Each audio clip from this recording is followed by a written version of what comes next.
I'm Marcia Nelson for SylviaGlobal.com. I'm in Northern California today, and I'm talking with 2 out of 5 people from a very philanthropic family. Today's interview is part of a series I'm doing on child philanthropists. Today I have Hannah Button, 12 years old, right? Yes. Okay, and her mom Diane. They're here from Hawaii. I am so touched by everything I learned that your family is doing.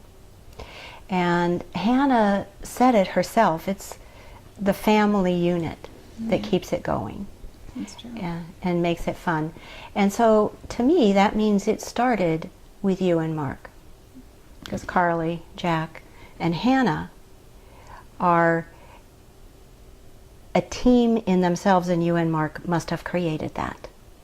Can you tell us how you did that? And let me contrast it to something. Sometimes parents say to their kids, well, you should do some volunteer work, or you should do something for charity. And it doesn't go very far. And how is it that in your family it did? It's just always been there. It's always been a part of who we are. And, you know, we believe that when so much has been given, which in a lot of cases in America, so much has been given, that so much is required. And, you know, it's become a part of their life since they were early on. I believe that you have a few years that you really can pour into your kids. And that's when their character is developing. And, you know, you hear so often, what do you want to be when you grow up? What do you want to be when you grow up? And I really think in our family, we ask, who do you want to be? You know, who do you want to be when you grow up? And how are you going to get there? And, you know, the questions, do you want to be kind? Do you want to be giving? Do you want to make the world a better place? And those are the questions that we ask. And I think that with the kids, observing them and being aware and intentional as a parent so that their interests are blended with the giving. So we're not saying, you know, kids, you have to go out and raise some money for such and such, or you have to believe in such and such. But we ask them, where do your interests lie? You know, what are your passions? What do you care about? And then their heart's in it. And they all have a big heart for charity, but they've always, you know, picked projects that feel right for them. How can parents translate that in terms of specifics? How can they take that and translate it to something concrete, specific that their child can do? Well, I think you have to first look at the fact that you don't have to go out and build an orphanage.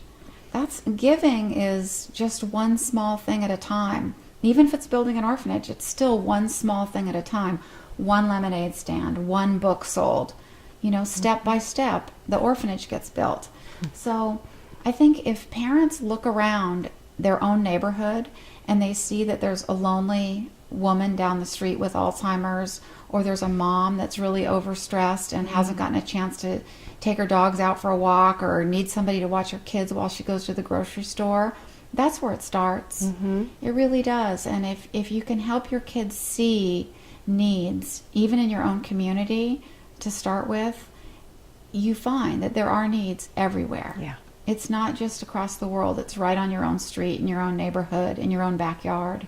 And I think we have to be open to seeing where the needs are. So putting on the eyes that are looking for Yes. needs and starting small. That's right. And also from doing that, finding needs in your own neighborhood and starting small, you get the satisfaction of seeing what happens right away. It's Right. not, sometimes for kids to do a fundraiser is good, sending money to an organization or a project is good, but they don't necessarily see what happens because of their specific work. That's right. And sometimes when they're older, they can appreciate that more. Yeah. But for young ones to be able to see right away the results of their efforts and their giving can be real motivating. I've noticed that some of the things we do, for example, they raised money to buy 60 backpacks filled with school supplies for local kids. and they bought some new band equipment for the band in one of the public schools near us. And the local things that they do like that are really fun, because you get a certain project and you say, okay, let's go. And then they start every weekend, they start bringing their friends in, and you can get a lot more community involvement when you're doing something local as well sometimes. Sure. So I think it's a really neat way for parents to first start out, is just look in your schools and look in your neighborhoods and your convalescent homes and retirement communities, and just see where you can help out. There's always someplace that you can help. And it's really laying the foundation for kids to feel that they are a part of their world and that what they do matters. Yeah, I think one of the greatest things I've seen in my kids is that the world isn't just them. The world is so much bigger, and they know that. And I think at first, as a parent, you're showing them. You're saying, Hannah, look, there's somebody that you can help. Or Hannah, look, there's a need. Or how do you feel about that? But then, you get them young for only so many years. And then when they start becoming teenagers, they start seeing it for themselves. They start seeing the needs. And that's been a really neat shift, is that they know that the world is a lot bigger than them. They're part of a whole. And I think they all get that, all three in their own different ways, because they're at different ages right now. But they get that it's a big world, and that they need to be responsible to take care of it and take care of the people who live, here. So true. Yeah.